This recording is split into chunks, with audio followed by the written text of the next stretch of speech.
Bonjour à tous et à toutes, bienvenue dans la série UBC, le choix de mon avenir.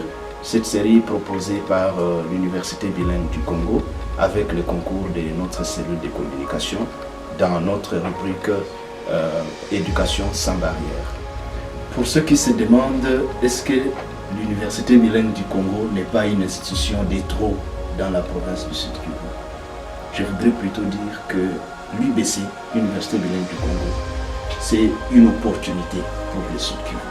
C'est une chance pour la RDC de rendre l'enseignement universitaire plus approprié.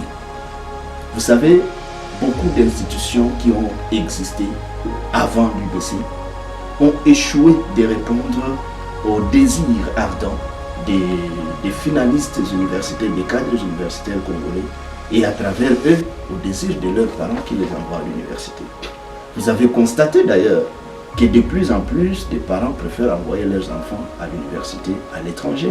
On le voit à Bujumbura, on le voit à Kampala, on le voit à Kigali et dans d'autres pays limitrophes du Congo. Pourquoi ça? Cela est la résultante d'une sorte de manque de confiance, de retrait de confiance des parents envers les institutions d'enseignement supérieur ici. Et l'UBC vient corriger la faute. Quelle est la faute? Nous avons pris beaucoup de temps à former des étudiants dans des filières obsolètes. Vous donnez à quelqu'un un diplôme, le lendemain il ne sait pas quoi faire avec.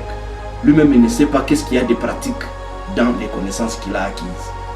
La dernière fois qu'il a appliqué ce qu'il connaît, c'est quand il écrivait sur une feuille d'interrogation ou une feuille d'examen. Parce qu'il n'y a rien, donc ce qu'il a appris ne correspond à rien de vivable, de pratique dans la vie. Pour l'UBC, on est en train de rechercher plutôt. L'UBC a été créé après analyse de que veut le marché de l'emploi. Quels sont les emplois disponibles? Alors on peut ouvrir telle filière. Quelles sont les opportunités d'entrepreneuriat clairement exploitables qui existent dans le milieu? Alors les filières correspondant à ces opportunités-là, c'est ça ce qu'elle ouvre. Et l'université devait exister dans cette dynamique-là.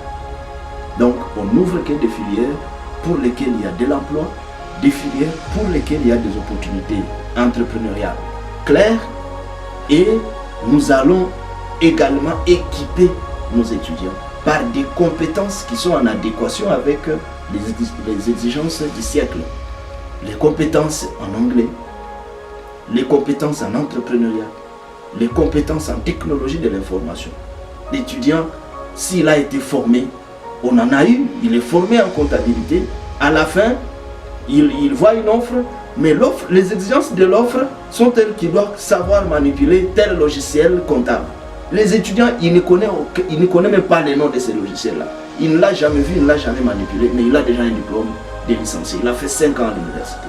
L'UBC vient corriger les erreurs de la formation qui était inadéquate, qui était obsolète.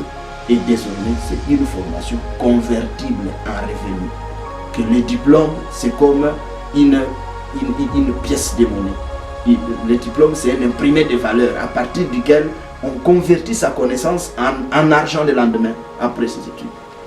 Par ailleurs, il y a une deuxième question que les gens sont en train de se poser. Et la question du genre, est-ce que les étudiants que nous allons inscrire à l'UBC, comment seront-ils s'adapter en anglais? Est-ce que nous avons l'intention de les inscrire tous au département d'anglais? Non, l'UBC n'est pas un département d'anglais élargi. L'UBC, c'est une université avec des filières spécifiques. Et le bilinguisme qu'il y a dans l'UBC, c'est un mécanisme à partir duquel nous allons inscrire les étudiants. L'année académique commence le 11 novembre 2023. Et les étudiants vont commencer à étudier, parce que le 11 novembre c'est le samedi. Ils commencent à étudier le 13 le lundi. Le 13 novembre, nous accueillons les étudiants dans des auditoires en petits groupes, encadrés par des enseignants, parfois 2 ou 1 selon la taille du groupe. Et c'est pour qu'ils apprennent l'anglais. Pas pour qu'on leur enseigne l'anglais, non. Qu'on leur apprenne. Chacun à partir du niveau minimum qu'il avait. Celui qui ne connaissait rien, il est dans un groupe de gens comme lui qui ne connaissaient rien en anglais. Et ils vont commencer par le niveau 1. c'est-à-dire, comme on dit abusivement, le niveau 0.